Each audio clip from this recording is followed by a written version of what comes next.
Good evening, I'm Adrienne Arsenault. And I'm Andrew Chang. Tonight, AstraZeneca in the spotlight again as Canada advises against getting the shot for those under 55. This vaccine has had all the ups and downs. It looks like a roller coaster. There have been no cases of rare blood clots in Canada, but health officials press pause.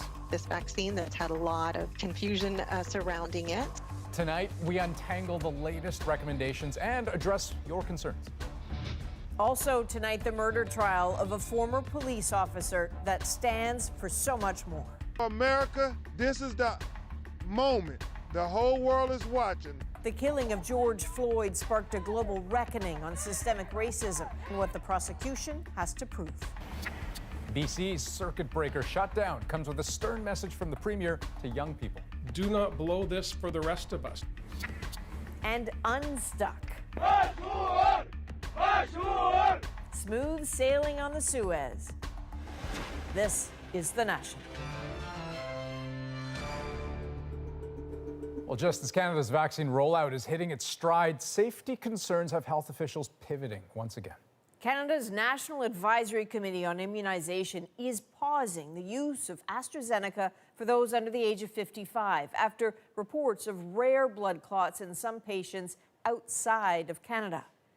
It is another big setback for a vaccine that cannot catch a break. And for some Canadians, including those who've already had the shot, there is now a deeply unsettling feeling. Tonight, we will tackle that uncertainty head on, breaking down the new guidelines, why they're changing again, and what that means for the rollout and you. David Cochran begins our coverage tonight, walking us through the latest guidance and why it's happening now. A pause button so they can stop and investigate means new guidance for people under 55. There is substantial uncertainty about the benefit of providing AstraZeneca COVID-19 vaccine to adults under 55 years of age, given the potential risks. Those potential risks, a rare type of blood clot. No known cases in Canada, but a few dozen reported in Europe, mostly among young women, with some deaths. We want this vaccine program to be safe. And while we still believe that probably the benefits for all ages outweigh the risks, I'm not comfortable with probably.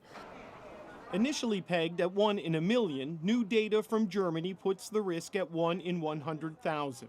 So Canada is pressing pause until it gets even more data from Europe. This vaccine has had all the ups and downs. It looks like a roller coaster. Canada's AstraZeneca guidance has changed before. At first warning nobody over 65 should use it. Later saying it was okay. Now saying it's only for 55 and up. This can be confusing, and especially with this vaccine that's had a lot of, confusion surrounding it. AstraZeneca says it will work with Health Canada but defends its vaccine. Regulatory authorities have concluded that the benefits significantly outweigh the risks across all adult age groups. Tens of millions of people have now received our vaccine across the globe. That includes about 300,000 Canadians. The recently vaccinated are being told to watch for symptoms, such as shortness of breath, chest pain, leg swelling, persistent abdominal pain, sudden onset of severe or persistent worsening headaches or blurred vision, and skin bruising, other than at the site of vaccination. Some European countries stopped using AstraZeneca entirely when blood clots appeared. Most have resumed using it, several with age restrictions. But public confidence in the vaccine has dropped. A significant concern here in Canada, with 1.5 million doses set to arrive on Tuesday. David Cochran, CBC News, Ottawa. And with those doses on the way, the concern now turns to Canadians' confidence in the shots. For those who have yet to roll up their sleeve and those who already have. Magda Gabrisalasa covers that angle on a day that saw much worry over the message. This morning, Ontario's health minister went sleeveless to get the AstraZeneca vaccine. I really encourage everyone to do that. But later, the premier said if problems pop up with the vaccine, he'd put a stop to it. I'd rather wait. It means a month or 2 months for Pfizer and Moderna and J&J than roll the dice on this AstraZeneca. In between came breaking news about the new caution from doctors. It includes that warning to watch for symptoms. That has BC teacher Annie Ohana worried. Being a woman, 38, so I'm in that category of under 55. After the first set of NACI guidelines recommended against giving the shot to people over 65, provinces got creative. BC chose to hand it out to people in priority jobs like teachers. There are no reports of those rare blood clot issues in Canada, and that gives this teacher some relief, but she wonders what this means for her second dose. Officials say they're looking at the options.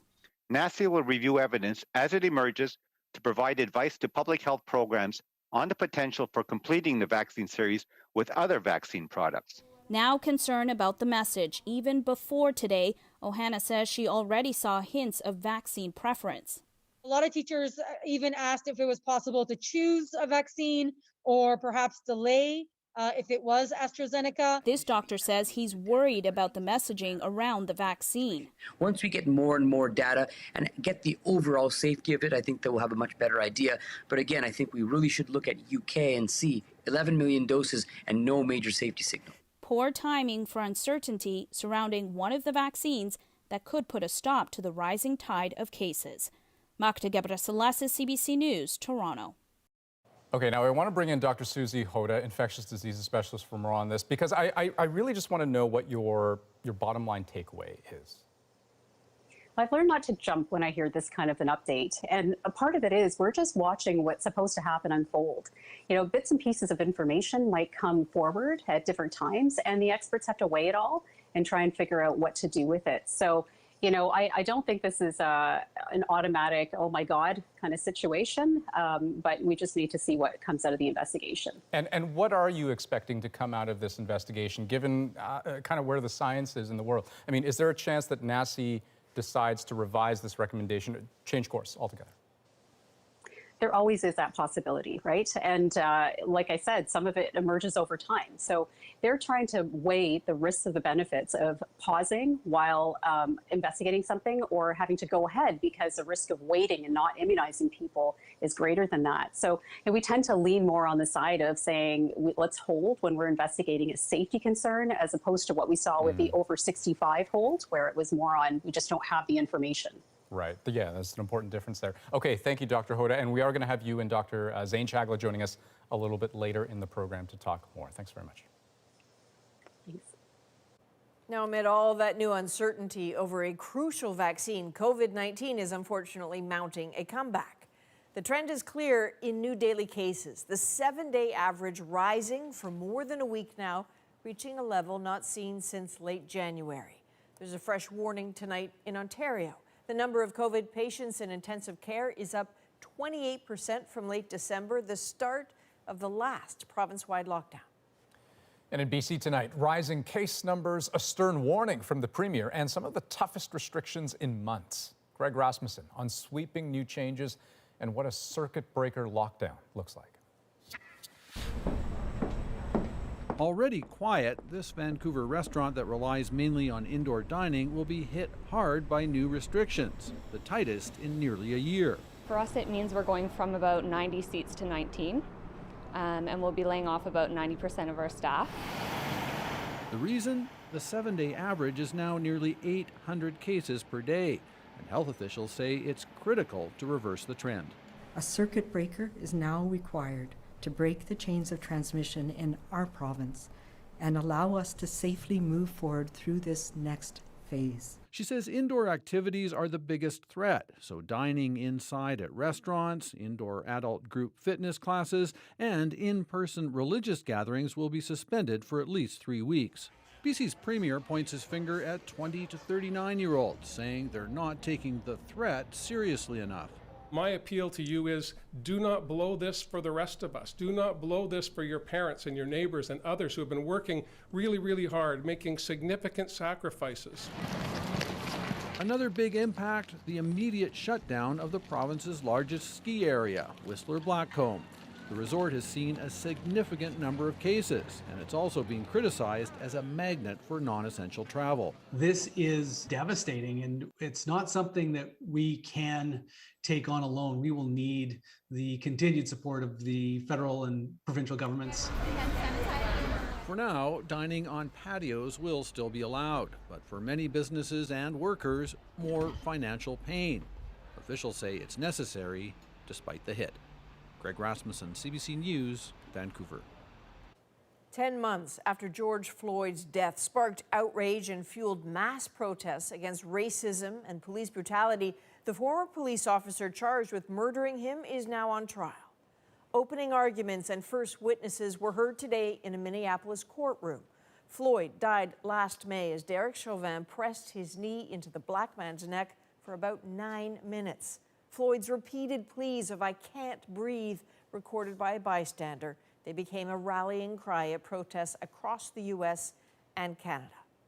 Now, that video showing George Floyd's death helped push his story into the national spotlight, and it has already become a key piece of evidence in this trial. But given how graphic and disturbing it is, CBC News is choosing not to rebroadcast it unless it is absolutely necessary for understanding. Susan Ormiston is in Minneapolis tonight. And Susan, can you walk us through this day?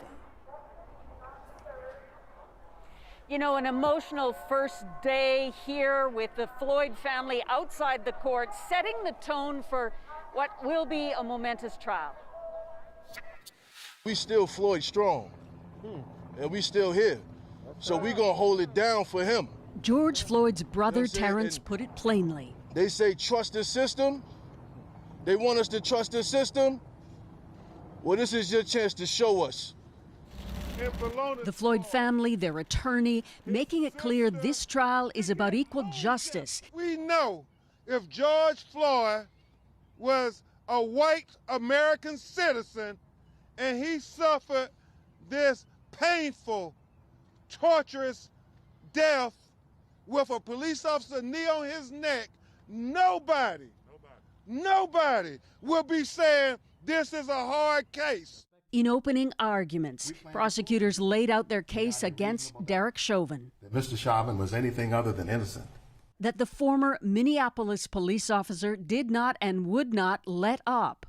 That he put his knees upon his neck and his back, grinding and crushing him.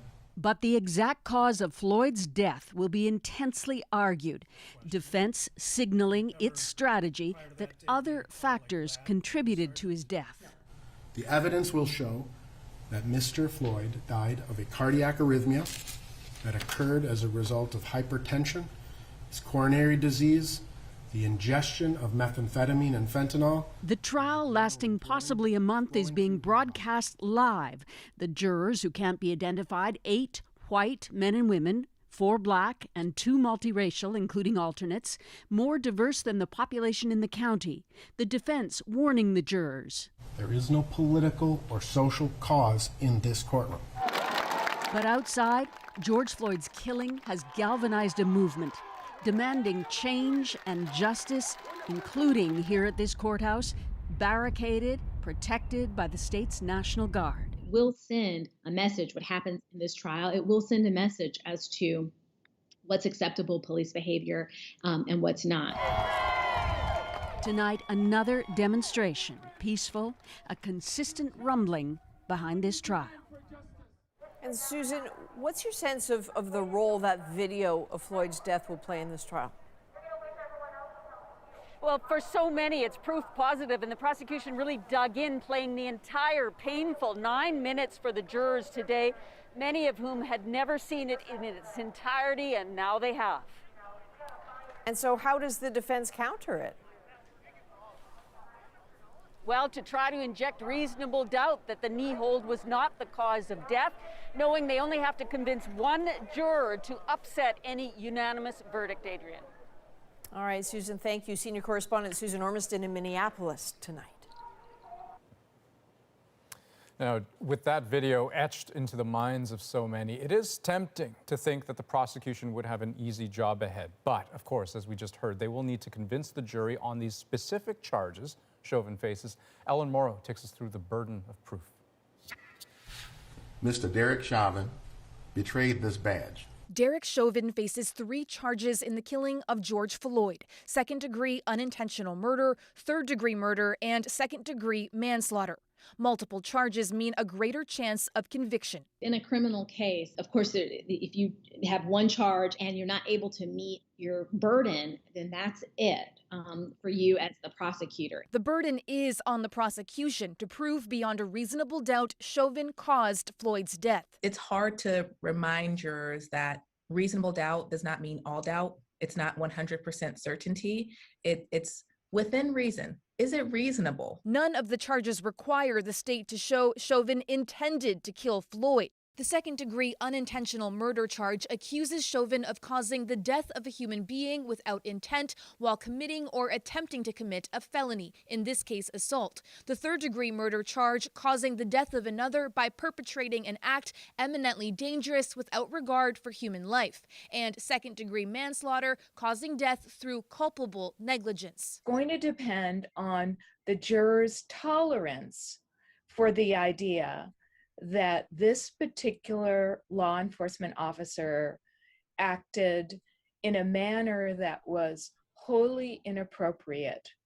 And this has to do with their ability to see George Floyd as a person who shouldn't have been treated in that manner. Black lives, they matter here. Floyd's killing ignited global protests against police brutality, the same anger erupting after past killings of other black men by police. There were videos before, and you didn't give us justice. The country waits to see if this time will be different. Ellen Morrow, CBC News, Washington. In Ontario, the police watchdog has concluded no wrongdoing in the death of a black man at the hands of police. The province's police watchdog ruled that 3 officers involved in Clive Mensah's death did in fact use significant force when they tasered, pepper sprayed, and restrained the 30-year-old, but that they acted reasonably. Mensah was suffering from a mental health condition, possibly schizophrenia, and he obeyed a police command to get on the ground. His family say they are devastated by today's decision.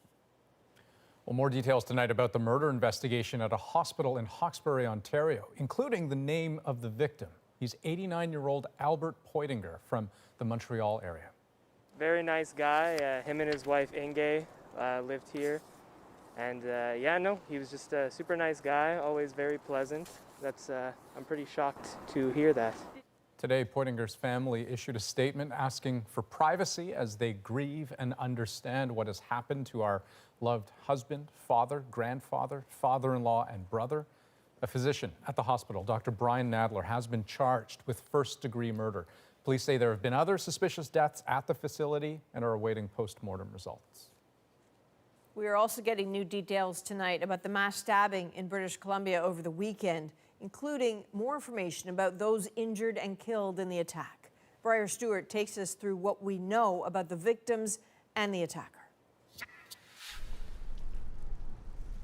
Among the many who've come to this growing memorial, some of the victims from Saturday's rampage. A mask conceals some of Emma Henderson's wounds. The 22-year-old university student was one of those attacked near the library. She's now recovering, and so are 5 others, including a high school teacher and a single mother. A young woman in her 20s was killed in the attack. And the more that time has passed since, you realize the magnitude of it. And, there's not a member in this community within, 20 blocks that hasn't come to this square in recent days. Steve Mossop was here Saturday and tried to help the victims. He also saw the accused, 28-year-old Yannick Bandaogu, on the ground. Show me your head! Show me your head! After his arrest, he was taken to hospital where he was treated for self-inflicted injuries. We continue to investigate the potential motive behind the incident, as well as the suspect's background and history in British Columbia. Bandaogu is of no fixed address and previously lived in Quebec. His criminal record includes convictions for assault with a weapon and assaulting a peace officer in that province. At the time of the attack, he was wanted on warrants there and also in Manitoba. Police are still trying to piece together the attack and what led up to it. None of the victims were connected to the accused. For me, it's just physically being here and seeing the memorial grow and just taking a moment to think about the victims. The community has set up a place where residents can speak to grief counselors as many struggle with the trauma that unfolded here. Briar Stewart, CBC News, Vancouver. Well, blizzard-like conditions are being blamed for traffic chaos in southern Alberta. Oh my God! Yeah, some terrifying moments captured on tape, driving in pretty treacherous conditions. Luckily, no one was hurt in this collision. Nearby, though, RCMP say at least 5 people were hurt after whiteout conditions led to a pileup involving as many as 70 vehicles.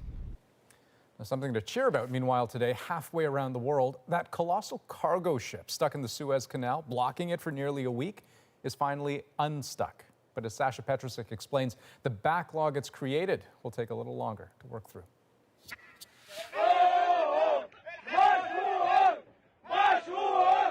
The cheers of tugboat crews echoed along the Suez Canal as the colossal cargo ship finally came loose, ending a crisis that blocked much of the world's shipping for almost a week.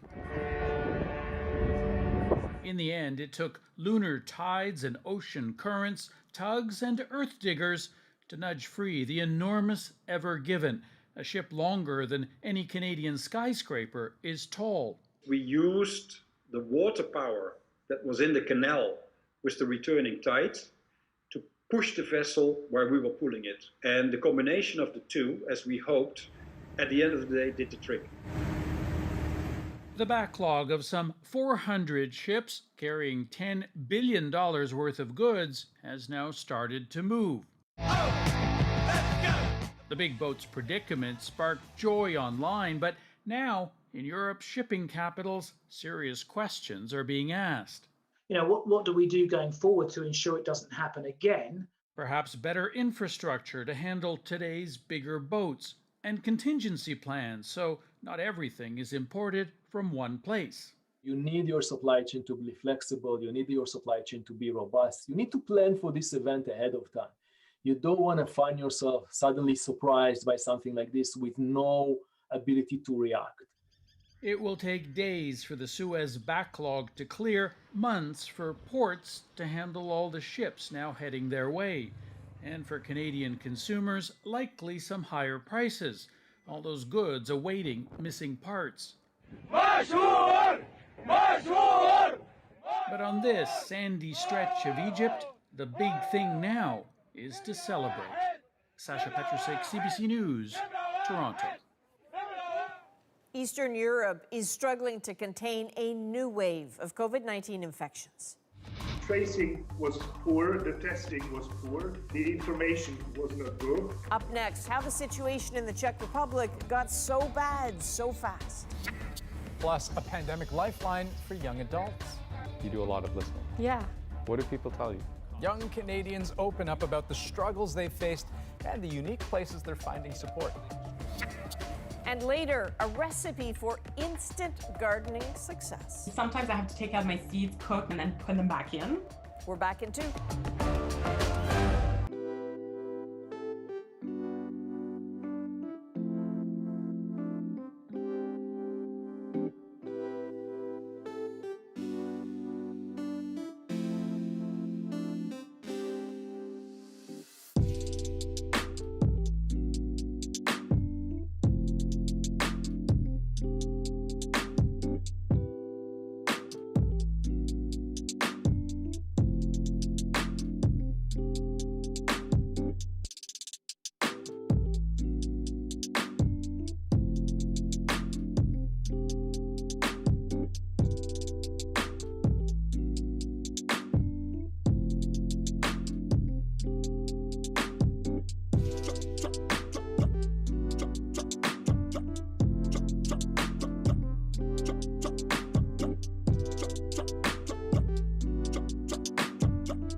I'm asking you to just hold on a little longer, to get vaccinated when you can, so that all of those people that we all love will still be here when this pandemic ends.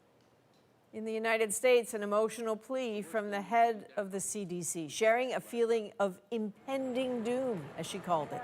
COVID cases have spiked there after spring break travel.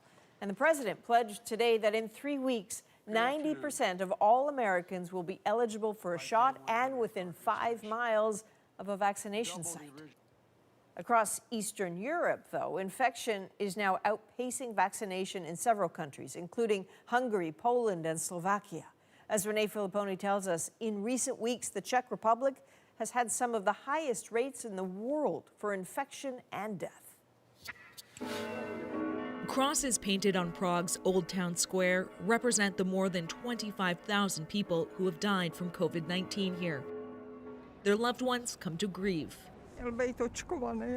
My brother was supposed to be vaccinated and did not live to see it, says Anna Vodichova. COVID chewed him up.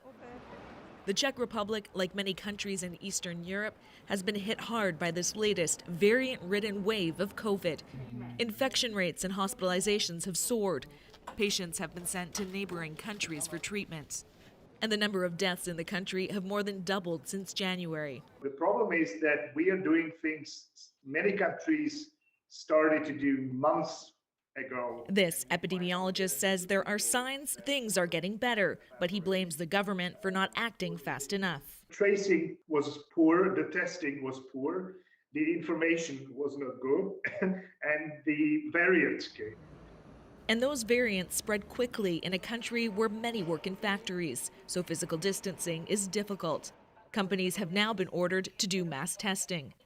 This Czech sociologist says a long-standing lack of trust in the government has made things worse. It leads people have lower compliance with the rules after these, 1 year of restrictions. And like other EU countries, the Czech vaccine rollout is delayed with a supply shortage. Inspired by nearby Hungary, the Czech government has expressed an interest in using the Russian Sputnik vaccine, despite it not being approved by the EU. Another challenge here is vaccine hesitancy. I don't take the flu shot, then I don't need to take the shot for the coronavirus. But for others, another wave and another lockdown highlights the only way out. I think vaccine is only future for everybody. A post-pandemic future that can't come soon enough. Renee Filipponi, CBC News, London. Okay, when we come back, what you need to know if you've just received or are about to get the AstraZeneca vaccine. Our panel of doctors are going to help us through what it all means for your next shot. There has been no accidents. It's all meant to be. And later, how a Nova Scotia couple brought the Mi'kmaq language to a popular TV show.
Welcome back. How to process the news on the AstraZeneca vaccine, that it's being put on pause for people under 55. Not to mention, what if you've already gotten the shot, or maybe you're over 55 and you're about to get it? We're going to get some answers from infectious diseases specialist Dr. Susie Hoda and Dr. Zain Chagla. Dr. Hoda, I'd like, if I could, just to start with a really blunt question to you.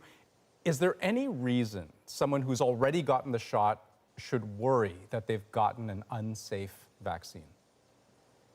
I think, to put it all in perspective, first of all, this is a very rare event to our understanding at the moment.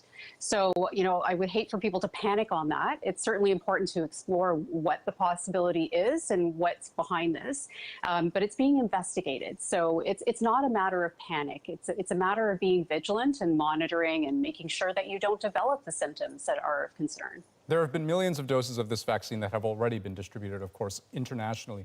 Dr. Chagla, here's a question from John McCann. He says, I'm 50 and took the AstraZeneca Oxford COVID-19 shot. What happens next? And of course, it's a good question because this is a 2-dose regime, right? So might John not get the second dose? Might there be mixing of vaccines? How would this play out? Yeah, so I mean, obviously, the first 20 days or so, and most of the people have been noticed in the first 4 to 20 days to develop symptoms, abdominal pain, severe headache, bleeding, bruising, chest pain, or leg swelling, that they seek medical help. But people after day 20 seem not to have developed this. The question is what to do with that second dose. Now, the nice thing is AstraZeneca, the data suggests 12 weeks is when the second dose should be given, or even later than that. So there is time. The dust is going to settle, and really we're going to find out what this vaccine actually means, what the risks are in particular groups, and what the risks are with revaccination. I think once that settles, if people shouldn't receive the AstraZeneca vaccine, yes, they may be switched over to another. And we're actually having clinical trials that are completing for mixing vaccines that might actually support that use.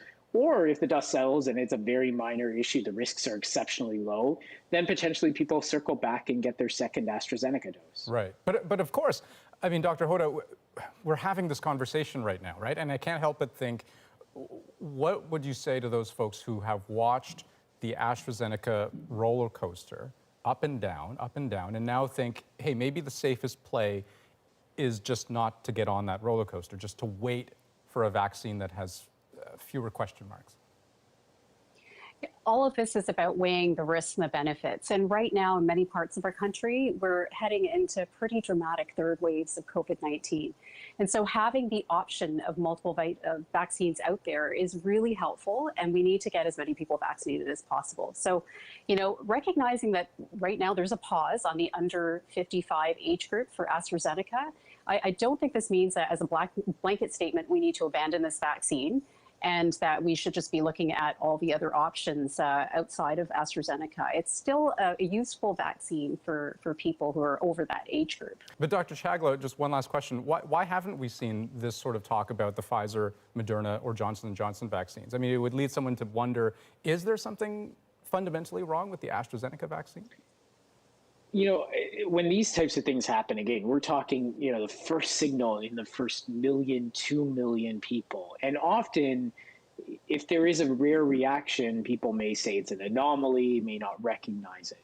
Once you start recognizing the first one, then you go back and you start recognizing a pattern, and it goes from there. This is what post-marketing surveillance looks like. Right now, there isn't anything that has been seen in the Pfizer and Moderna rollout. But it doesn't necessarily say in the future that there won't be one of these post-marketing claims for those vaccines too. Right. And so, again, I don't want to necessarily say AstraZeneca is the only one singled out here. This is how post-marketing surveillance works. And again, this is how we adjust to it. Okay, doctors, we are going to have to leave it there. Dr. Hoda, Dr. Chagla, thank you very much for your time. No problem. And up next, supporting young Canadians during the pandemic. I just felt like nothing was really going my way and everything was just going down. We're going to take you inside youth wellness hubs, home to all kinds of solutions to a pretty glaring pandemic problem. We'll be right back.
Well, even before the pandemic, research showed mental health services weren't always meeting the needs of young people. In 2017, Ontario's answer was the Wellness Hub. 10 one-stop shops to serve ages 12 to 25 with a full menu of services, everything from counseling to help finding a job.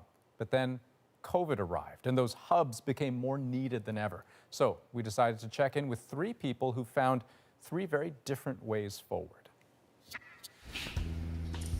Welcome back to another Budget Bites. Budget Bites, where we bite the budget. It is entertaining, yes.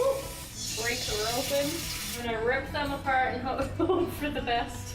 Give this a try. But there is more to what you see here than simply how to make a good breakfast sandwich. We try to just show you kind of how to adult, because adulting's hard and not all of us were taught these skills. Amber Scott is a peer support worker. She knows how hard it is to grow up in a lockdown. She hears it every day. You do a lot of listening. Yeah. What do people tell you? It really varies. Some people get really deep into their stories, their mental health struggles, things that are going on in their life. Some of it is really, really heavy stuff. In Midland, Ontario, at this youth hub, teens and young adults 12 to 25 can ask for help with almost anything, virtually or in person. Can you tell me about what you see? A lot of people lost their job due to COVID, and losing your job, that's a financial strain, which makes it hard to pay rent, and it makes it hard to pay groceries and any bills that you have. So these are the bags over here? Yeah, these are the That's where these come in. $20 worth of groceries in each bag, often including things Amber teaches how to cook. What kind of a difference does it make for a family to have one of these bags? It makes a huge difference. It could keep them from starving for the week. How's school going? Doing fine. Part of COVID's cruelty is how, when one problem hits, another usually isn't far behind. Food, employment, housing, they're all linked, and they're all hard to talk about. I struggled with my mental health, depression, anxiety. I hid it for a long time, a long time. And I wasn't comfortable talking to anyone about it. It was kind of a taboo subject, in my opinion. 40% of youth in Ontario say their mental health has taken a hit in the last year. Kids Help Phone took 4 million calls last year, and each experience is different. Before COVID, Keenan thought he had it mostly together for a 22-year-old. He'd come out as transgender years earlier as a teen, felt comfortable, accepted, but when COVID hit, it started to fall apart. I used to get up and go to work the same time every day, come home, do the same things, you know. And now that I just have no routine, it's very difficult for me to keep on track with everything. With his hours cut at a local Dairy Queen and no structure, Keenan started drinking more. He was diagnosed with borderline personality disorder, was even homeless for a short time. I got into some bad things that I should not have been into in the first place, and it really took a toll on me, and it was really difficult to get out of those things. Then, 5 months ago, he tried to take his own life. I just felt like nothing was really going my way, and everything was just going down. Like, one bad thing after another was just, it was reoccurring, and I couldn't really take it anymore, is how I felt. Yeah. Yeah, it was a very difficult time for me. I hurt a lot of the people closest to me.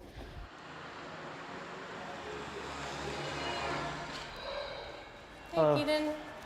Contact with people in crisis, like Keenan, have increased by 17% at this youth hub in Chatham. Similar services elsewhere, cancel or online only during the lockdown. But here, Keenan was still able to get in-person counseling. How are you doing with the drinking? I really have slowed down a lot. Mm-hmm. I feel like you have, for sure. It's to the point where I'd like wake up the next day and like it was still a blur from like the day before. Yeah. And it was more than just talk. They helped him find an apartment, get his medications, and most importantly, they listen. You know, things still are rough. You know, everyone has their days, but I'm getting there. I'm slowly getting there. Then there's Haliburton, a pretty idyllic place to grow up, but it is remote, and 18-year-old Finn Tentry says he started to feel trapped. at this point. I'm probably a different person than I was last year. My stutter came back a fair bit.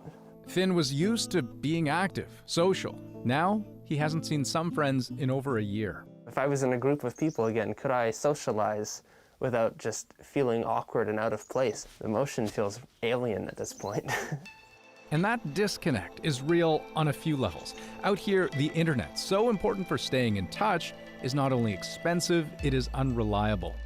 Live streaming classes for high school was next to impossible.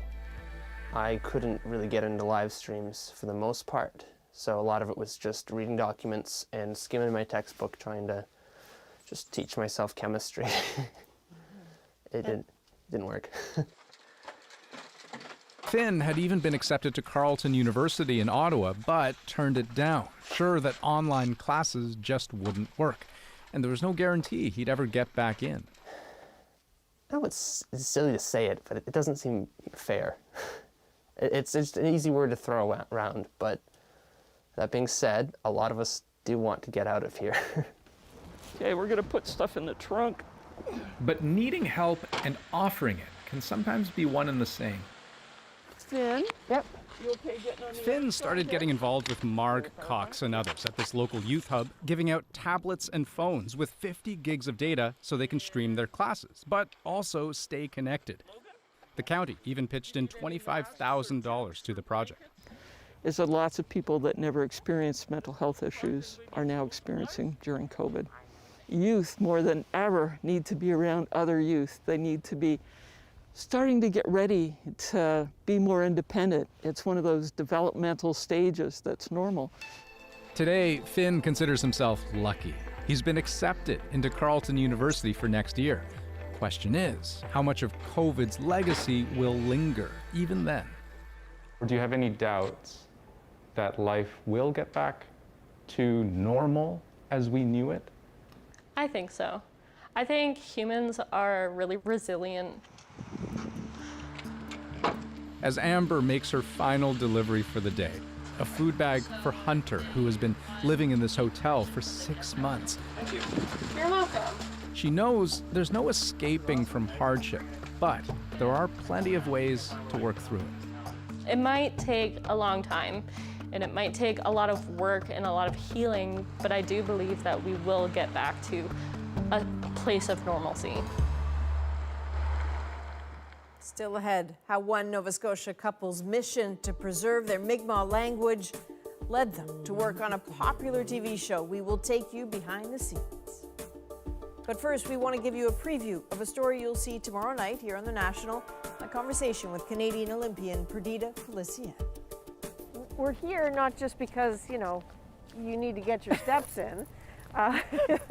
Perdita Felicien is Canada's most decorated female track athlete and has been hanging on to, until now, a story that makes her both furious and fiercely proud. She is her mother's daughter, and they both had a rough go. Catherine, coming to this country as a teenage nanny, only to be abused, berated, and belittled by host families. She goes into labor with me in the basement where she's living. She's a domestic worker, and no one wants to take her to the hospital. Well, let's talk about that. How the power of a good mom made a champion.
Welcome back. From a makeshift studio in a Nova Scotia garage to the filming of the popular TV show Vikings, a Canadian couple is sharing how opportunity just came knocking.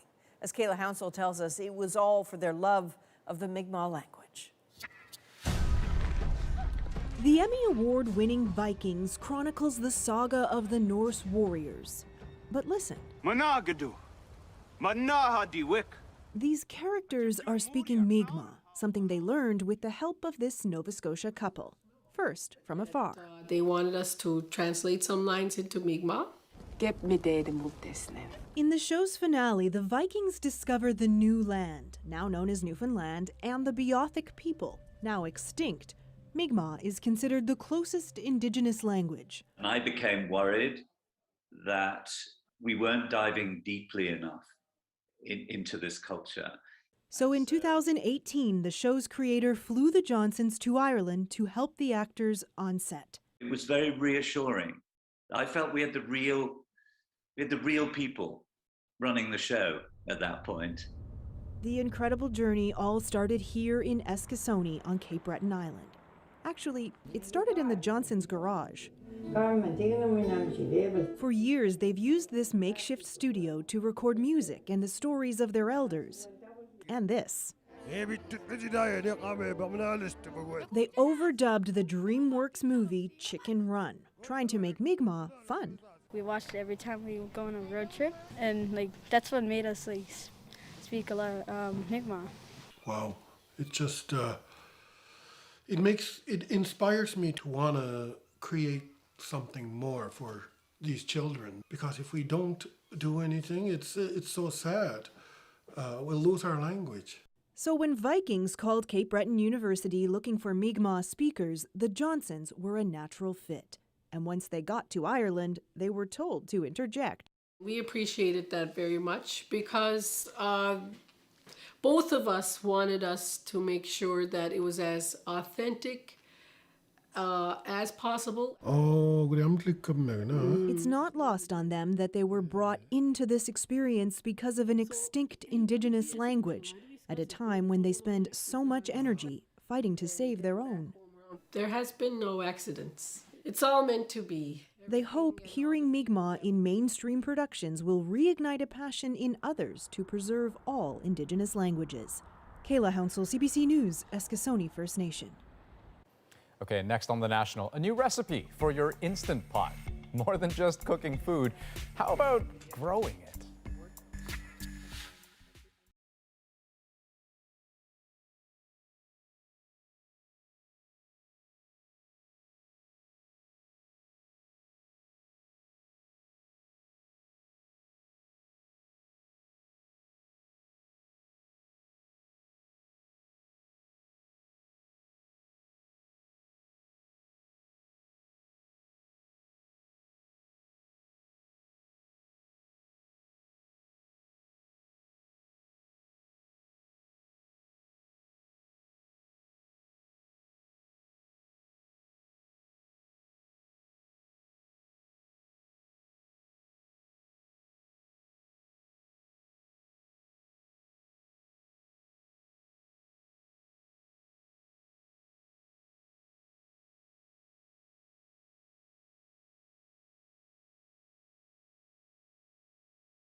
Well, the famous Canadian kitchen appliance, the Instant Pot, boasts it can do a lot. And according to one Ottawa woman, it can do more than just cook food. Leanne Bitty wanted to figure out a way to germinate her seeds so that they could grow faster, and it looks like she found it. Her at-home hack is our moment. I've failed so often at pepper seeds before. I had to find a different way without wasting my seeds that I bought. I've had my Instant Pot for a long time. I love cooking in it. So I just decided to try it, and it worked really well. It's the same thing as in a lab where you have an incubator for your bacteria. Experimenting is like in my blood. My past was in the labs. What's very important here is that it's not under pressure. It's really just using the yogurt setting. The heat is the perfect heat. It's the same heat as you would have in a hot country. So for hot pepper seeds, it's perfect. COVID gardening is therapeutic. You lose that social part of your life and you need something to fill that part. Sometimes I have to take out my seeds, cook, make sure it goes down in temperature, and then put them back in. Might as well get an Instant Pot and do many things with it. Okay, so she insists she's not the first person to try this, but I'm willing to bet she's the first person to take it as far as she wants to, which is that, skip the whole like tweezers and little seeds. Just put the whole pot with the soil in the other pot. Really? And just get it done. Now I'm imagining a whole field just full of Instant Pot. Yeah, exactly. And so she's done peppers, right? And she's done eggplants, apparently. Check, check. Next one, watermelons. I don't know, but I can't wait to see it. That's the National for this March 29th. Have a great night. Good night.